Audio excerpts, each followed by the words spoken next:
함께 말씀 봅니다. 여러분과 함께 볼 하나님의 말씀은 로마서 8장 12절부터 16절까지 말씀 중에서 로마서 8장 13절에 기록되어 있는 한 절의 말씀을 여러분들과 함께 다 같이 봉독하도록 하겠습니다. 로마서 8장 13절의 말씀, 우리 성도님들께서 다 찾으신 줄 알고 다 함께 봉독합니다. 너희가 육신대로 살면 반드시 죽을 것이로되 영으로서 몸의 행실을 죽이면 살리라. 아멘. 하나님의 아들이 된다라는 하나님의 말씀을 가지고 우리 성도님과 함께 은혜 나누기 전에 제가 여러분들에게 몇 가지의 말씀을 먼저 올려드리고 그리고 오늘 본문에 대한 설교를 시작할 겁니다. 오늘 아침에 제가 우리 정숙경 목사님한테 목사님 교회에 오실 때 파 많이 필요 없고 파 하나만 좀 신문지에 이렇게 말아서 좀 가져다 주십시오 라고 그랬습니다. 아마 정숙경 목사님은 이해가 안 됐을 거예요. 아니 추수감사절도 아닌데 목사님이 설교 시간에 파를 필요로 한다. 도대체 뭐 때문에 파가 필요했을까라는 그 궁금증이 생겼을 겁니다. 우리는 왼쪽을 뭐라고 또 표현하죠? 한자로 좌라라고 표현하죠. 오른쪽을 우리는 우라라고 표현합니다. 그러면 제가 이 팔을 어떻게 사용하는지를 한번 보십시오. 제가 이 팔을 여러분들 어느 쪽에 들었어요? 왼쪽을 우리가 뭐라 한다 했어요? 방금 좌 쪽에 뭘 들었어요? 오른쪽에는 근데 오른쪽에 제가 팔을 들었는데 이 파가 너무 싱싱해. 시퍼런 파예요. 그렇죠? 시퍼런 우파예요. 좌측에 들으니까 시퍼런 좌파네. 제가 왜 이 말을 드릴까요, 여러분들? 대한민국이 지금 지도의 절반은 좌파가 되어 있고 지도의 절반은 우파가 되어 있습니다. 왜 이렇게 분열과 왜 이렇게 나눔이 있습니까? 왜 대한민국에서 좌측의 팔을 들었다라고 좌파라고 하고 우측의 팔을 들었다라고 우파라는 이와 같은 말을 합니까? 대한민국은 한민족 아닙니까? 좌측에 있는 나라는 대한민국이 아니고 우측에 있는 나라만 대한민국이고 좌측에서 봤었을 때는 우리가 대한민국이고 너희는 대한민국이 아니다라는 이와 같은 말이 여러분들 과연 맞습니까? 지역이 아니라 좌파와 우파는 지역이 아니라 여러분들 사상에서 나눠지는 거예요. 그의 사상이 공산주의와 사회주의를 지향한다면 그는 좌파라고 말할 수 있고 보수를 원하고 자유를 원한다라 하면 그는 우파다라고 말할 수 있습니다. 요즘 뉴스에서 핫한 이슈가 무엇입니까? 교회를 나누겠다라고 얘기합니다. 교회를 해산시키겠다라고 그와 같이 이야기를 합니다. 그러면서 통일교가 지금 굉장한 이슈의 수면 위에 떠올랐습니다. 저는 그러면 우리 성도님들에게 묻겠습니다. 여러분들은 오랫동안 신앙생활을 해왔고 또한 하나님을 믿어왔으며 하나님의 교리와 하나님의 질서에 대해서 너무나도 잘 알고 계시는 분들이기에 저는 오늘 이 시간 우리 성도님들에게 묻겠습니다. 통일교가 교회입니까? 기독교인들은 통일교를 절대로 교회라고 인정하지 않습니다. 그들의 가르침과 그들의 교리는 이미 오래전부터 기독교의 사상과 기독교의 가르침과 너무나도 분리가 되어 있어서 우리는 그들을 가르쳐서 이단이다라고 얘기를 합니다. 그런데 통일교를 마치 교회처럼 종교처럼 여러분들 그렇게 언론은 떠들고 있어요. 그리고 우리들에게 하는 말이 종교 분리라는 그와 같은 말을 합니다. 여러분들 종교 분리라는 것은 교회여 침묵하고 있어라라는 그와 같은 종교 분리가 아닙니다. 종교 분리는 정확하게 국가는 신앙의 자유를 간섭하지 말라라는 마지막 경계선에 놓여 있는 것이 그게 바로 종교 분리입니다. 국가가 종교의 전통성과 이단성을 판단하기 시작하는 순간 이 자유 대한민국에서는 여러분들 자유를 잃어버리게 되는 것입니다. 이단이 권력과 손을 잡을 때 사회는 반드시 병들게끔 되어 있습니다. 이 점에서 통일교는 단 한치도 우리의 두둔의 대상이 아님을 명확하게 우리는 밝혀야 합니다. 이단을 치는 것과 종교를 치는 것은 여러분들 전혀 다른 문제입니다. 통일교는 교회가 아닙니다. 기독교의 신앙도 아닙니다. 그들의 교리와 구조는 이미 오래전부터 이단으로 우리가 정식적으로 규정한 바가 있습니다. 여러분들 이단을 끊어내는 일은 교회의 책임이고 교회의 권한입니다. 국가가 이단이기 때문이라는 이유로 권력의 칼을 들기 시작하는 그 순간부터 그 기준은 얼마든지 바뀔 수 있더라는 거예요. 그때부터 칼의 기준은 범죄가 아니라 바로 신앙이기 때문에 여러분들 그 칼을 든다라고 말할 수 있습니다. 통일교에서 멈추는 것이 아니라 결국 그 칼은 교회를 향하여서 다가올 겁니다. 종교 분리는 교회를 분리하기 위한 원칙이지 권력이 종교를 관리하기 위한 도구가 결코 아니라는 것입니다. 종교 분리를 종교는 입을 닫으라라고 해석하는 순간 그 국가는 이미 전체주의 방향으로 바뀌었다라고 여러분들 말하여도 됩니다. 통일교가 정치에 노비를 했다면, 불법 자금을 대었다면, 권력과 결탁을 했다면 여러분들 그것은 철저하게 수사해야 하는 바가 맞습니다. 그런데 이단이기 때문에가 아니라 불법이기 때문에 수사해야 하는 겁니다. 그렇다면 기독교는 무엇을 외쳐야 합니까? 어떤 것을 외쳐야 되겠습니까? 교회는 침묵이 겸손이라고 생각합니다. 침묵은 겸손이 아닙니다. 그거는 직무유기를 하고 있는 것입니다. 교회는 반드시 우리는 통일교를 옹호하지 아니한다라는 그 발언을 여러분들 해야 합니다. 방통위에서 여러분들 인터넷 포괄 차별 금지법이 통과가 되었습니다. 이제 우리는 함부로 인터넷상에서 누군가를 차별하는 그와 같은 말을 하면 법의 조축을 받는 시대가 와버렸어요. 최대 벌금이 10억이랍니다.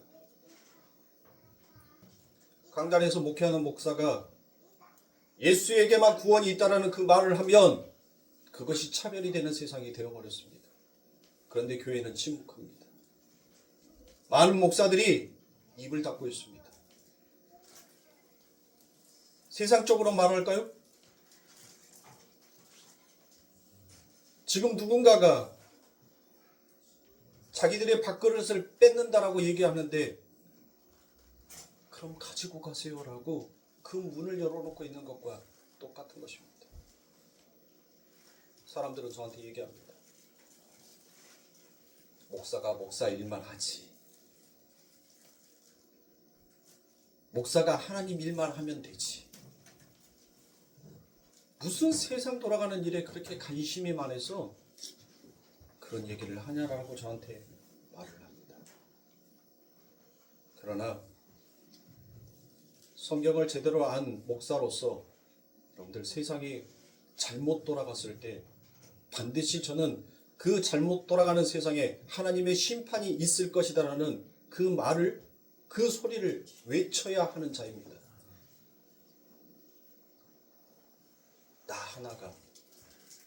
나 하나쯤이야 그 생각이 아닙니다.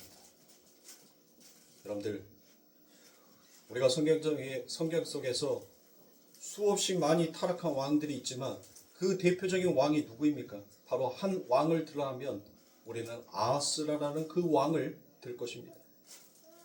아하스는 왕이 되었지만 하나님이 결코 기뻐하는 왕은 아니었습니다. 그는 왕이 되고 난 다음부터 모든 산당을 허용하였습니다. 푸른 나무 밑에서 여러분들 우상 숭배를 하는 것을 강권적으로 권유했던 왕이었습니다. 심지어 그 왕은 자신의 아들까지 그 불구덩이에 던져서 그 우상에게 제물로 바쳤습니다. 하나님을 버리면 어디까지 무너질 수 있는지를 보여주는 것이 바로 그 아하스가 왕이 되었었을 때의 그 적나라한 죄를 우리는 볼 수 있습니다. 전쟁이 닥치자 아하스는 기도하지 아니하였습니다. 하나님 앞에 자신의 죄를 회개하지도 않았습니다. 오히려 성전에 금과 은을 뜯어서 아수르 왕에게 바쳤습니다. 세상의 힘으로 문제를 해결하려고 했던 아하스였습니다. 하나님을 의지하지 아니하는 신앙은 결국 하나님을 거래의 대상으로밖에 만들지 아니하더란 것이에요. 아하스는 다메섹에서 본 그 화려한 이방 제단을 보았습니다. 그리고 그 아하스는 하나님이 계시는 그 성전에 그 이단의 제단을 똑같이 만들겠습니다. 그리고 하나님 앞에 제사를 드리는 그 제단을 모퉁이 가쪽에 치워버립니다. 하나님이 구속으로 밀려난 자리는 반드시 다른 것이 여러분을 차지하게끔 되어 있습니다. 아하스의 실패는 여러분들 환경 때문이 아니에요. 그가 무엇을 선택했기 때문이냐라는 것입니다. 위기보다 더 무서운 것은 잘못된 의지입니다. 오늘 사랑하는 성도님들, 여러분들은 과연 무엇을 붙들고 사십니까? 정말 하나님이십니까? 아니면 세상의 힘을 붙들고 사십니까? 우상은 당장은 여러분들의 삶 가운데 안전하게 보일 수는 있습니다. 그러나 그 끝은 무너진다라고 말하였습니다. 하나님을 중심에 두는 삶만이 여러분들 끝까지 그 하나님으로부터 지킴과 구원을 받을 수 있다는 사실을 우리 성도님들 잘 아셔야 합니다. 오늘의 이 대한민국, 저와 여러분들이 이렇게 하나님 앞에서 자유롭게 예배를 드릴 수 있다는 것은 하나님의 은혜요, 하나님의 사랑이 아직도 이 대한민국을 붙잡고 있다는 그 생각에 저는 너무나도 감사하고 감사합니다. 사랑하는 성도님들, 세상의 눈을, 세상의 견문을 넓히시기 바랍니다. 왜 대안에 2030 그 청년들이 비가 오나 눈이 오나 그 길거리에 나서서 자유 대한민국을 외치고 있는지 그들의 소리를 한번 경청해 보세요. 그리고 내가 무엇을 판단을 잘못하고 있는지를 여러분들 한번 여러분들의 마음 가운데 선택해 보시란 말이에요.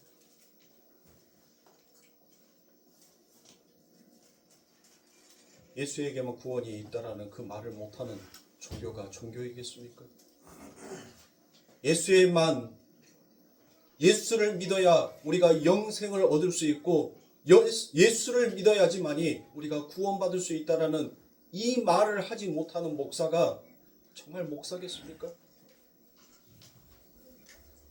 그러니 우리 사랑하는 성도님들, 깨어나서 기도하시고, 기도에서만 머무르지 마시고 기도를 했다면 여러분들 그 믿음을 가지고 이제 행동으로 여러분들이 보여주셔야 할 때입니다. 제가 금요 예배도 여러분들에게 말씀드렸습니다. 하나님은 다윗을, 모세를 사용하였었을 때 하나님은 그 마음 가운데 하나님을 진짜로 신뢰할 수 있는 그 믿음을 하나님께서는 키우셨어요. 그리고 그 모세가 하나님을 신뢰하고 믿었었을 때, 그 마음 가운데 그 믿음이 있었을 때 하나님은 그 믿음을 통하여서 엄청난 기적을 일으키시던 거예요. 모세가 능력이 있어서가 아닙니다.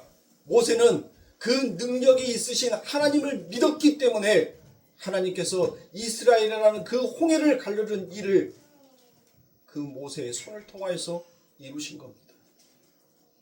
다윗은 연약했습니다. 그러나 다윗에게는 하나님에 대한, 여호와에 대한 사랑과 믿음이 그 안에 있었습니다. 그리고 그 다윗은 도저히 상대가 되지 아니하는 그 골리앗을 무너뜨릴 수 있었던 것은 다윗 안에 있는 그 믿음이, 그 하나님이 그 다윗의 손을 통하여서 역사하시더란 거예요. 우리가 믿음의 성도 아닙니까? 우리에게 믿음이 있다라고 말하지 않습니까? 그렇다면 그 믿음을 가지고 이제 행하십시오. 예수님께서 병들고 아파 있는 그들에게, 죽어 있는 그들에게 예수님께서는 물었습니다. 네 믿음대로 될지어다라는 그의 확실한 믿음을 예수님은 물었습니다. 그리고 그의 마음에 예수를 믿는다라는 확신이 있자 그가 병이 낫더란 거예요. 여러분들 기적을 원하십니까? 여러분들의 삶 가운데 하나님이 역사하시는 그 일하심이 원하십니까? 그러면 우리 성도님들 믿음을 키우십시오. 하나님을 신뢰하십시오. 하나님을 믿으세요. 하나님만 의지하세요. 그러면 연약하고 아무런 쓸모없을 것 같은 나를 위대하시고 전능하신 그 하나님이 하나님의 일을 역사하시더라고요. 모세가 대단한 사람도 아닙니다. 다윗도 대단한 사람도 아닙니다. 그러나 그들에게는 오직 하나님을 신뢰하는 그 믿음이 그들에게 있었습니다. 우리 성도님들, 하나님을 신뢰하고 하나님을 믿으세요. 하나님을 우상화 만들지 마시고 정말 살아계신 그 하나님을 찬양하시는 우리 성도님들이 되시길 바랍니다. 한 주간 동안 우리 성도님들 어떠셨어요? 나를 왜 물로 보냐라고 여러분들 정말 물처럼 보는 세상 가운데서 여러분들 그렇게 흐르는 물처럼 하루를, 세상을, 일주일을 그렇게 보내셨습니까? 지구의 70%도 물로 이루어졌고 사람의 몸도 70%가 물이다라고 여러분들에게 말씀드렸죠. 그런데 여러분들 이 물이라는 단어가 유일하게 성경에서는 복수로 사용이 됩니다. 창세기 1장 6절의 말씀에 이 물, 히브리어 마임이라는 것이 남성 복수로 사용이 되더란 거예요. 여러분들 우리가 흔히들 외국을 나갔을 때 우리가 s를 붙이면 여러분들 들이 되는 거예요. 복수가 되는 거예요. 우리가 외국 나가서 물이 필요하면 워러스 하지 않지 않습니까? 야, 대한민국에서는 야, 목마르니까 물들 좀 가지고 와라라고 우리 말하지 않죠. 그런데 히브리 성경에서는 유일하게 그 물을 복수, 쌍수로 사용을 하고 있더란 것입니다. 창세기 1장에 보니 그 물이 어떻게 사용이 되는가 하니 하늘의 물과 땅의 물로 나오더란 것이에요. 여러분들 물이 두 가지의 물로 나옵니다. 어때요? 하나님께서 왜 두 개의 물로 나누셨을까요? 바로 그거예요. 땅의 물을 통하여서 하늘의 물을 깨닫지 못하면 너희는 저주의 물, 그 심판의 물에 익사되어 죽을 것이다라는 것을 밝히는 게 바로 창세기의 말씀인 것입니다. 그리고는 성경 내내 그 물에 대한 이야기가 나옵니다. 반석에서 솟아나는 물에 대한 이야기가 나옵니다. 생수에 대한 이야기도 나오죠. 그리고 또한 어떻습니까? 배에서 나오는 물이 있습니다. 성전 문지방에서 나오는 물도 있습니다. 그 물을 요동치는 그 물을 짓밟고 일어서 계신 여러분들 하나님도 나옵니다. 그런데 그 물이 계시록에 가면 에덴 동산에서도 여러분들 그 물이, 그 강이 흐르더라라고 그와 같이 나오고 있습니다.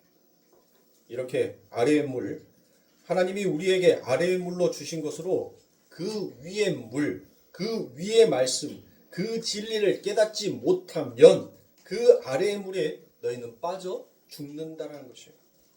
그러나 이 아래의 물로 그 위의 물을 깨닫게 되면 그 아래의 물, 그것이 너희들에게 복이 된다라는 것이에요. 그게 너희들에게 선물이 되더라라고 말하더란 것입니다.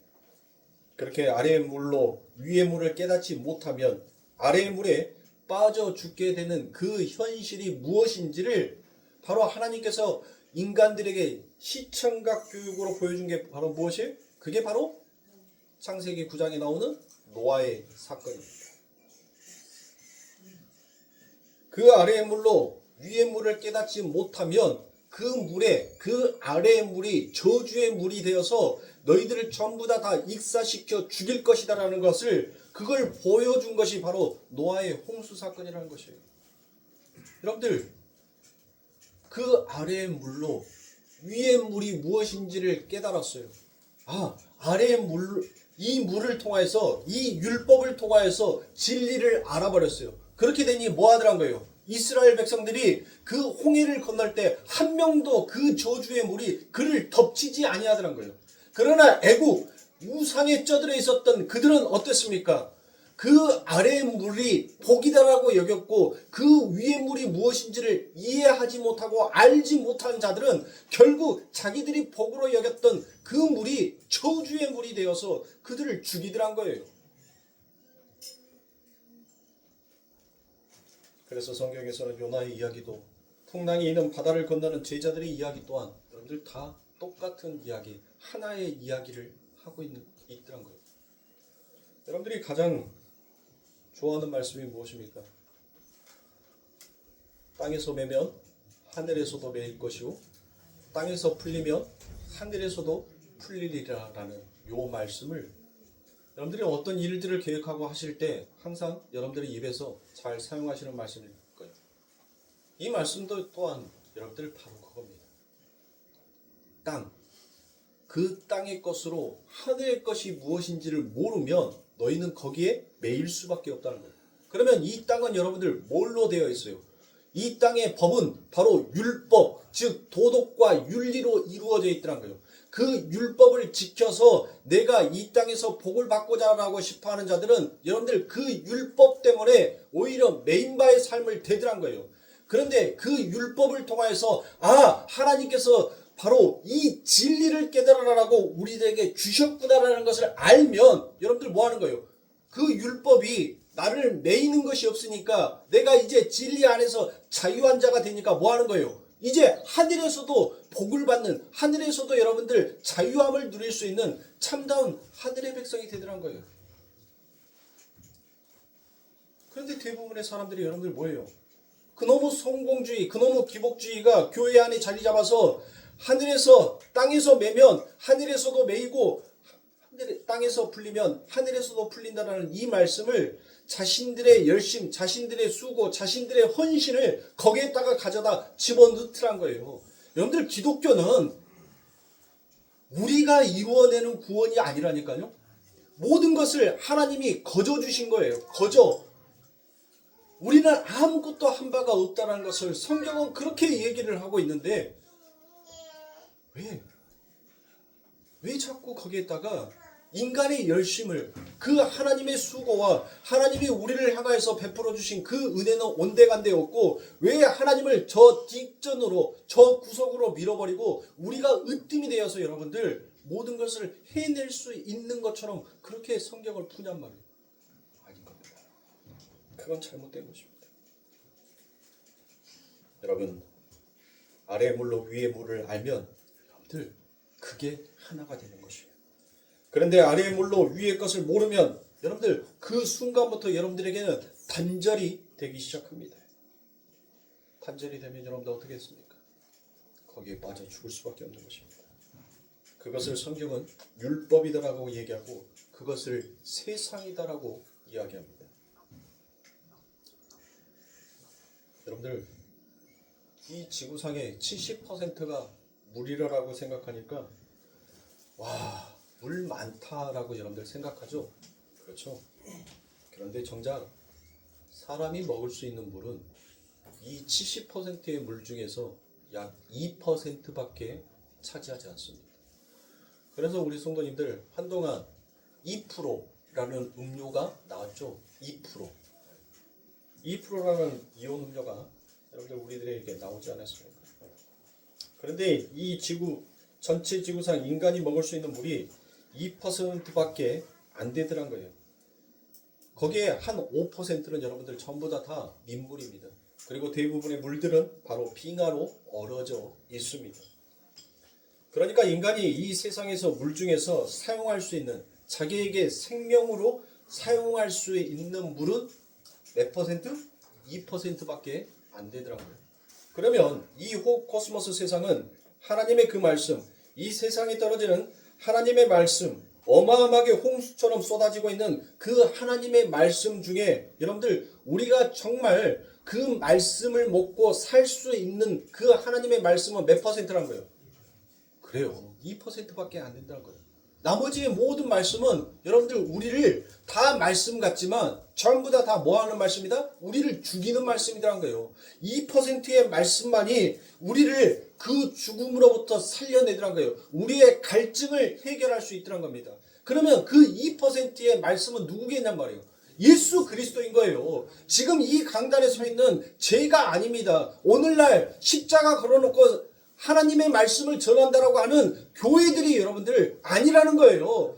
예수 그리스도가 여러분들 그 2%의 물입니다. 우리를 그 갈증으로부터 다시는 이곳에 물을 기르러 오지 아니하는 그 갈증을 해결할 수 있는 분은 오직 한 분, 예수 그리스도의 입에서 나온 그 말씀, 성경 66권에서 여러분들 예수 그리스도께서 하신 말씀이 딱 2%밖에 차지를 안 해요. 2%밖에.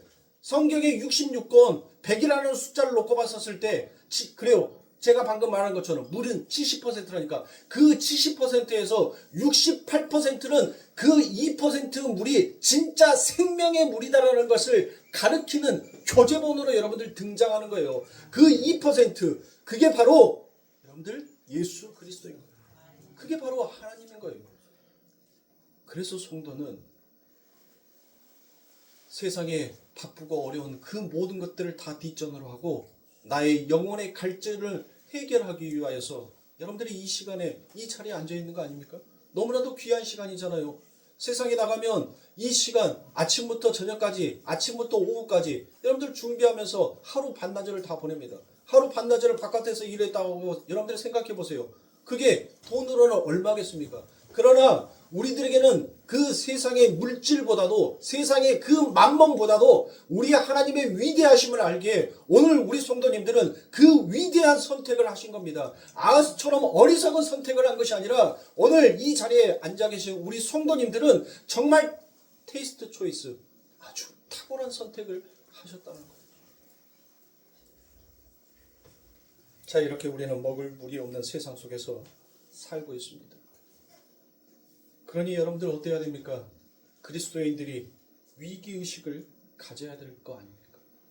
그런데 오늘날 대한민국에 그리스도인이라고 자처 말하는 자들이 그와 같은 위기의식이 없이 그냥 안일하게 살아가더란 것입니다.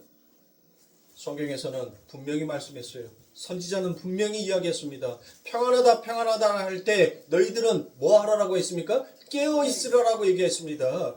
깨어있으라라고. 그런데 정말 깨어있는 자가 하나님의 눈에 봤었을 때는 2%밖에 안 되더란 거예요. 이 지구상에서 20억이라는 24억이라는 인구가 기독교를 믿고 있는데 그 24억 인구 중에서 하나님 눈에 보시기에 진짜 깨어있고 살아있고 하나님의 말씀으로서 진리로 서 있는 자가 2%밖에 안 되는 거예요. 2%. 그러니까 천국문은 여러분들 좁은 문이라고 얘기를 하는 거예요. 아무나 들어올 수 있는 문이 아니다라고 하나님께서 말씀하시는 겁니다.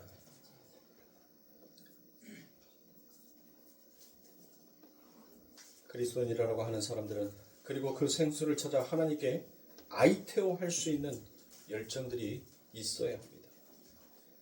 보이는 물리의 세계에만 묶여서 보이지 않는 세계를 보지 못하는 이들이 보이는 세계의 최고 덕목이 무엇이겠습니까?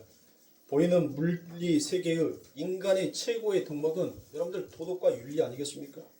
그러니까 보이지 않는 그 세계를 보지 못하는 이들은 성경을 보거나 신앙 속에서도 여러분들 그것을 무엇으로 풀더란가요? 하나님의 말씀을 여러분들 도덕과 윤리로 풀어버리더란 것이에요. 그러니까 교회 안에 와서도 죽어라고 지키려고만 하더란 겁니다. 그 하나님이 우리들에게 뭐라 했어요? 너 가만히 서 있어. 너 가만히 있어. 그리고 오늘날 내가 너를 위하여서 하는 이 역사를 너는 보아라라고 말씀하셨습니다. 너는 가만히 서 있으라 했어요.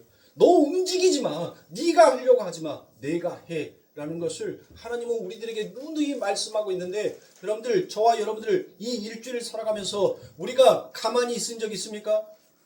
얼마나 우리가 이 세상 가운데 하나님의 일하심을 보지도 못하고 너무나도 오만방자하게 촐싹거리면서 여러분들 하나님의 일을 해방하는 자로 여러분들 한 주간을 보내지 않았습니까? 바로 그거예요. 하나님은 오늘 또 저와 여러분들에게 말씀하고 있습니다. 내가 오늘날 너희를 위하여서 이 역사와 행하는 그 능력을 너희는 가만히 있어 지켜보라라고 말씀하십니다. 그렇게 성경은 이 코스모스의 세상을 그렇게 아래의 것으로 보아 그렇게 이해하고 그렇게 죽어버리더란 것입니다. 그걸 성경은 죄다라고 얘기하고 그걸 성경은 악이다라고 이야기합니다. 그리고 그러한 말을 가리켜서 거짓말이다라고 이야기하고 그 거짓말을 전하는 자들을 거짓 선지자다라고 얘기합니다. 그리고 그 세력을 총칭하여서 성경은 사탄이요 대적자다라고 이야기하더란 거예요. 보이는 세계는 보이지 아니하는 어떤 힘에 의해 인도되고 끌려가고 있는 것입니다. 원래 그렇게 존재하도록 만들어진 게 이 보이는 세상이며 존재들이라는 것이에요. 그럼에도 그러한 영적 현실을 보지 못하고 그 보이는 세상을 끌고 가는 그 힘의 실체와 그 내용을 깨닫지 못한 채 보이는 세계에 머물러 버린다면 여러분들 그 보이는 진리와 같은 그 법칙, 그 원리가 바로 무엇이겠어요? 인과율이더란 거예요. 인과율. 원인을 너희들이 제공한 만큼 너희들에게 그 결과를 줄 것이다라는 것입니다. 그 인과율을 붙들면 그 인과율로 여러분들 심판을 받게 되어 있습니다. 하나님의 요구하는 결과는 우리 인간이 도저히 만들어낼 수가 없습니다. 그래서 계시록의 심판의 장면에 보면 전부 그 심판의 대상이 여러분들 어디에 있더란 거예요? 자기의 행위에, 자기의 행함에 그 심판을 받다 죽는다라고 계시록은 엄하게 우리들에게 경고하고 있습니다. 그러니까 하나님이 행하시는 그 일하심을 우리는 봐야 하는 거예요. 그 일을 보기 위해서는 우리에게 뭐가 필요한 거예요? 믿음이 필요한 겁니다. 그 믿음이 있어야지 뭐 할 수 있어요? 인내할 수 있어요. 진리는 보이지 않는 세계일 것입니다.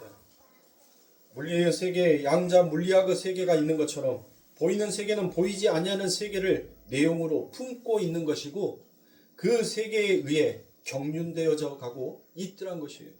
그러므로 이 현상계에서 일어나는 모든 것, 그 어떤 것도 우연적이거나 혹은 우발적으로 일어날 수가 없습니다. 세상에는 뜻이 없는 소리가 없고 내용이 없는 현상은 있을 수가 없습니다. 이런 시편 기자들을 비롯한 모든 구약의 선지자들이 여러분들 이구동성으로 한 이야기가 있어요. 무엇입니까? 너희들 나타난 현상으로만 보지 마. 그것이 전부라고만 여기지 말라라고 여러분들 시편에서부터 시작해서 구약의 모든 선지자들이 이구동성 이야기하다는 거예요. 너희 그것으로 판단해버리면 그러면 너희 죽는다는 것을 그렇게 이야기를 하고 있어요. 따라서 우리는 보이는 세계 속에서 보이지 아니하는 나라를 봐야 하는 것이고 보이는 성경 속에서 보이지 아니하는 진리를 우리는 봐야 합니다. 그걸로 여러분들 도덕과 윤리로 봐버리면 여러분들은 이 땅에 매이고 하늘에서도 매이게끔 되어 있어요. 그리고 보이는 예수 안에 있는 진리의 영, 그 성령을 우리는 보기를 소망해야 합니다. 그래서 우리의 머리에 여러분들 눈이 2개가 달려 있습니다. 귀가 2개가 달려 있다는 것입니다. 여러분들 눈이 2개 있다라고 해서 여러분들 2가지의 물체를 식별하십니까? 그렇지 않죠. 우리가 한쪽의 눈은 이쪽을 보고 한쪽의 눈은 이쪽을 보지를 않지 않습니까? 두 개가 양쪽에서 있지만 그 양쪽으로 나눠져 있는 그 두 개의 눈이 하나로 한 물체로 집중이 되었을 때 그 상이 보이더란 것이요. 그 모습이 보이게끔 되어 있습니다. 여러분들 만약에 어떤 대상이 두 개로 보인다면 꼭 안과를 가십시오. 안과를 꼭 가셔야 합니다. 그러면 왜 하나님께서 여러분들 우리의 이 얼굴에 콧구멍도 두 개, 눈도 두 개, 귀도 두 개, 근데 입만 하나네? 다 두 개. 내 얼굴에서 눈썹도 두 개, 눈도 두 개, 귀도 두 개, 콧구멍도, 숨 쉬는 콧구멍도 두 개. 근데 여러분들 입만 하나예요. 입만. 왜 그럴까요? 하나님께서 인간을 창조했을 때 여러분들 누구의 형상으로 창조를 하셨다라고 얘기를 했어요? 그렇죠. 하나님의 형상으로 여러분들 인간을 창조했다라고 말씀하셨습니다. 당신의 형상으로 인간을 창조하게 하나님께서는 그 모습을 보고 심히 좋았더라라고 말합니다. 하나님께서 창세기 1장 그 첫째 날부터 여러분들 다섯째 날까지 창조를 하시면서 이 심히 좋았다라는 말씀을 단 한 구절에도 사용하지 않았어요. 그런데 유일하게 하나님께서 그 마지막 인간을 창조하셨을 때 여러분들 심히 좋았더라라고 그와 같이 얘기를 합니다. 그러니까 우리는 거울을 보면서도 내 모습을 보면서도 여러분들 무엇을 알아야 돼? 두 개를 하나로 볼 줄 알아야 됩니다. 우리가 왼쪽에 있는 사물과 오른쪽에 있는 사물을 여러분들 각각 본다라고 생각해 보세요. 어지러워서 살 수가 있겠습니까? 뭐 어떻게 여러분들 뭐 뚜렷한 정확한 형상을 그 상을 여러분들 우리가 그릴 수 있겠냔 말이에요. 우리는 두 개의 눈을 통해서 하나의 사물을 봤었을 때 그 상에 대해서 뚜렷하게 나타나지 않습니까? 귀가 두 개인데 여러분들 이쪽 귀는 이 사람 말하는 거 듣고 이쪽 귀는 이 사람이 말하는 거 듣습니까? 아니죠. 양쪽에서 말하면 듣다가 나중에 폭발합니다. 한 사람씩 얘기해. 귀가 두 개라고 두 이야기가 다 머릿속에 들어오는 것이 아니니까 한 사람만 이야기해. 그리고 난 다음에 이 이야기 다 듣고 네 이야기 들어줄게. 그걸 우리가 제일 많이 사용하는 때가 언제예요? 우리 아이들이 어렸을 때 엄마 하면서 큰애가 작은애가 서로가 얘기를 해요. 그러면 엄마는 딱 그래요. 그때 스톱. 자, 언제부터 얘기해? 됐어. 동생 얘기해. 됐어. 그러니까 너희들이 이야기하고 싶은 건 이거잖아. 그치? 엄마 다 이해했어. 그러니까 이렇게 해. 끝. 그쵸? 보세요. 양쪽에서 소리를 듣는데 그 소리의 이야기가 무엇인지를 여러분들 우리는 우리의 힘으로는 우리의 능력으로는 여러분들 그걸 전부 다 소화해낼 수가 없다니까요. 그러니까 양쪽으로 듣지만 그것을 여러분들 하나로 만들더란 거예요. 양쪽으로 보지만 하나를 보더란 거예요. 양쪽으로 숨을 쉬는데 결국 그거는 이 코라는 하나더란 거예요. 하나. 그러니까 결국 뭐예요? 너희가 둘로 나눠져 있지만 너희는 바로 나와 하나다라는 것을 하나님께서 말씀하신 거예요. 그 하나가 된 자의 입에 여러분들 뭔 말이 나와야 되겠어요? 두 가지로 보고 보이는 세상, 보이지 아니하는 세상을 본다니까요. 우리가 하나님의 진리, 하나님의 말씀, 하나님의 음성이 우리에게 들려요? 우리 안 들리잖아요. 그런데 우리는 하나님의 음성을 듣고 하나님의 말씀을 들어요. 그리고 우리는 또한 세상의 소리를 들어요. 근데 그것이 결국은 뭐다란 거예요? 하나다란 거예요. 하나. 그래서 생명은 여러분들 어디에 있는 거예요? 이 입에 있는 거예요. 입에. 생명은 입에 있는 거라니까요. 그 입에서 여러분들 전부 다 둘로 보는 것을 전부 다 하나로 이 입이 하나잖아요. 이 하나의 입에서 뭐를 이야기하는 거예요? 맞습니다, 하나님. 하나님을 하나님으로 인정하는 그 이야기를 하는 것이 바로 이 입이라는 거예요. 그런데 이 입이 하나님이 빠져버리고 내가 우상이 되어버리니까 이 입이 살리는 입이 아니라 여러분들 이 입이 결국 상대를 죽이는 일에 사용을 하더란 거예요. 그래서 성경은 너 혀 조심해 라는 말을 우리들에게 던지는 거예요. 너 그 입에서 나오는 그 새치의 혀를 너 조심해 라고 성경은 우리들에게 그렇게 엄히 경고하는 거예요. 네 선악의 주제로 살면 결국 너 그 입으로 인하여서 죽는다는 겁니다. 그러나 네가 비록 선과 악으로 둘로 쪼개져서 나눠졌지만 네가 그 나눠진 것을 하나로 하나님으로 찬양하면 너는 뭐 한다는 거예요? 너는 산다는 거예요. 그런데 우리는 자꾸 세상을 둘로 쪼개져서 보지 않습니까? 둘로 판단해서 보더란 거예요. 둘로 나누어서 보더란 거예요. 여러분들 둘로 나누어지면 시끄러운 거예요. 둘로 분리가 되면 여러분들 항상 어지러운 겁니다. 그 둘이 하나가 됐었을 때 가장 아름다운 거예요. 가장 여러분들 행복한 겁니다. 그래서 하나님께서는 여러분들 우리가 그 둘로 나누어지는 것을 하나님께서는 이제 다시 하나의 소리로 듣게 하기 위해서 둘로 나누어져 있던 그 눈이 이제 하나의 진짜 보이지 아니하는 그 아버지 하나님의 나라를 향하여서 볼 수 있게끔 하기 위해서는 하나님께서 일하셔야 되겠죠. 전부 다 쪼개져 있으니까. 나는 천국도 가고 싶고 이 세상에서 복도 누리고 싶고 그렇게 우리들의 마음 그리고 우리들에게 이게 복이야 이건 저주야 라는 거. 그래서 나는 내 삶 가운데서 뭐 하는 거예요? 열심히 이 코로 숨 쉬면서 뭐 하더란 거예요? 나는 그 복을 쫓아서 열심히 살아가는데 결국은 그렇게 죽더라고요.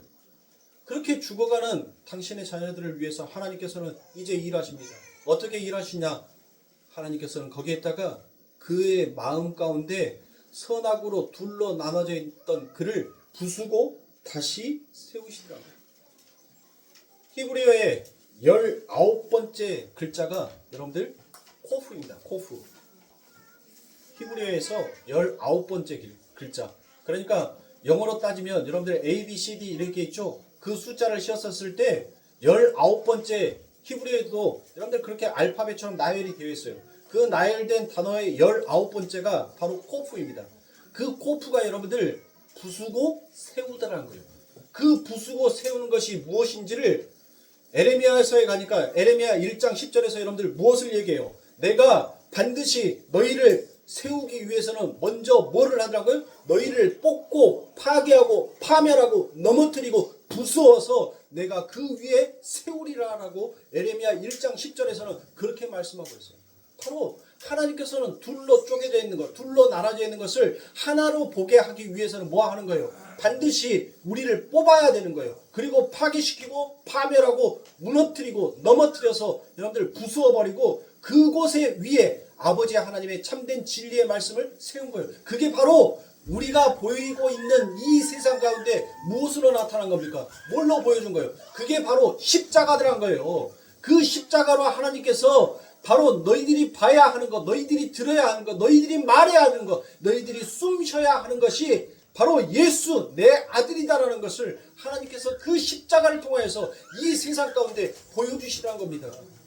그걸 보여주라는 거예요. 그런데 이 세상에 하나님을 믿는다라고 하는 사람들이 전부 다 뭐만 봐요? 예수만 보여주라는 거예요. 그 십자가만 보여주라는 거예요. 그 십자가 안에 담겨져 있는 하나님의 진리, 하나님의 말씀, 하나님의 복음을 알아야 하는데 그냥 십자가에 달려져 있는 예수, 그냥 십자가만 보고 거기에서 엉엉엉엉 하고 울는 쇼만 하고 있더란 거예요. 예? 그러니 24억 인구 중에서 하나님의 백성이 2%밖에 없는 거예요. 24억 인구 중에서. 왜? 보여지는 그 현상 너머에 진짜 하나님을 보니까 진짜 하나님을 보는 자가 그렇게 적기 때문인 겁니다.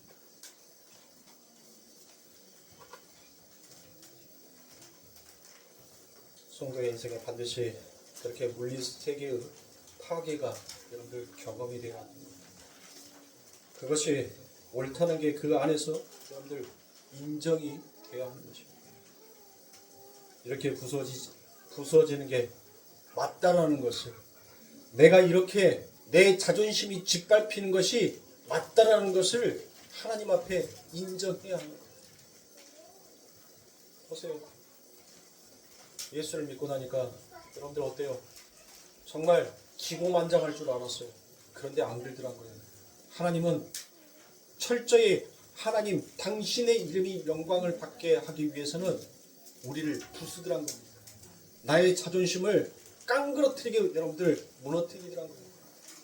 더 이상 그 하나님의 말씀 앞에 내 자존심이 세워지지 않을 때까지 하나님은 우리를 그렇게 짓밟더란 거예요. 그런데 그 짓밟음이 여러분들 산자다라는 거예요. 근데 우리는 그것을 인정하고 싶지 않잖아요. 내가 젊었을 때 어떤 사람이었는데 내가 감히 이런 대접을 받아? 우리 여러분들 그런 말 많이 하잖아요. 그런데 하나님의 말씀, 그 하나님이 나를 만지시니까 그 젊었었을 때 내 마음속에 가지고 있었던 그 자존심이 와그르르 무너지더란 거예요. 와그르르. 정말 그것이 나를 버티게 하는 진짜 힘이었다라고 생각했던 것이 여러분들이 빠져버리더란 거예요. 그리고 난 다음에 어떤 말이 나옵니까? 오 하나님, 오 하나님. 그냥 입에서 나올 수 있는 최고의 말이, 하나님 앞에 어떤 말을 하고 싶은데 말이 안 나오는 거예요. 왜? 그 하나님의 고상한 지식 앞에서 내 우매한 지식이 아무것도 자랑할 것이 없는 것을 인생을 통해서, 신앙을 통해서 알아버리는 자는 그냥 성경책 펴놓고 하나님 앞에 기도하는데 말이 안 나와. 오 하나님. 근데 하나님이 알더란 거예요. 그래 내 아들아. 그래 내 아들아.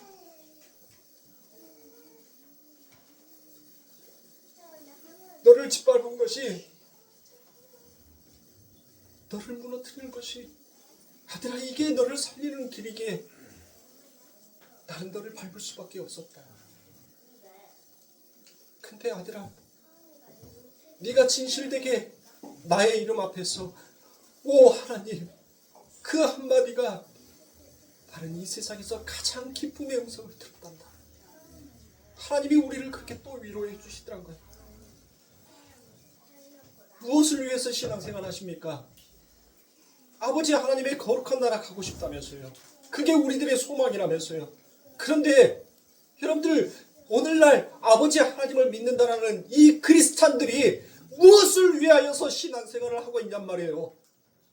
하나님은 정말 우리를 살리기 위해서 우리의 모든 것까지 탈탈 털어서 진짜 하늘의 영광스러운 아들로 우리를 인치시고 싶어 하시는데, 우리는 이 신앙을 통하여서 여러분들 무엇을 그렇게 지키고 싶고 무엇을 그렇게 이루고 싶습니까?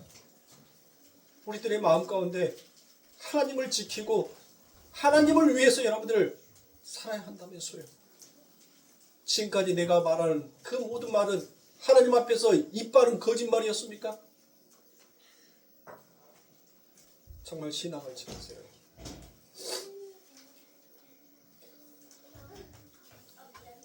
그래서 성경은 우리가 바라보고 의존하고 애착을 갖고 있는 이 현상계의 것들을 여러분의 마음으로부터 부정되고 부인되고 그 말씀의 검으로 잘라내어 가고 있다는 것입니다. 그것이 바로 하나님과 하나님의 자녀의 아주 아름다운 관계인 것입니다. 그것들이 여러분들에게 쏟아지는 저주가 아니라 바로 오늘 아버지 하나님께서 여러분들에게 그 은혜의 선물을 주시는 것이고, 하나님께서 여러분들에게 너는 내가 오늘 낳았다라는 그 사랑을 우리들에게 주고 계시는 것입니다. 그러니 우리 사랑하는 성도님들, 제발 성경의 지식을, 성경의 말씀을 내 눈에 보여지는 대로 해석하지 마세요. 눈에 보여지는 그 글자 안에 숨겨져 있는 예수라는 진리를 알아보십시오. 믿음이 사라지니까요. 말씀이 무너지니까. 하나님이 뽑혀버리니까 세상은 그 틈을 타서 어둠이 장악을 하더라고요. 빛이 빠져버리면 그 빛이 빠진 자리에는 반드시 그 다음의 것이 여러분들 그 자리를 메울 수밖에 없습니다. 우리가 예배가 끝나면 이 성전에 불을 끄고 나갈 겁니다. 지금은 환하게 비춰져 있는 이 불빛이 그 빛이 꺼져버리면 그 자리는 어둠이 이 공간을 메우더라고요. 그러나 우리 사랑하는 성도님들, 비록 우리가 어둠 가운데 있지만 하나님은 우리 안에서 그 하나님의 놀라우신 빛으로 우리를 환하게 밝히고 있습니다. 우리의 눈에는 그 하나님의 빛이 보이지는 않지만 그 하나님의 빛은 여러분들을 항상 비추고 있다라는 그 하나님에 대한 신뢰와 그 믿음으로 그 담대함으로 세상에 나아가시고 하나님을 증거하시는 우리 성도님들이 되시길 주님의 이름으로 축원합니다. 기도하겠습니다.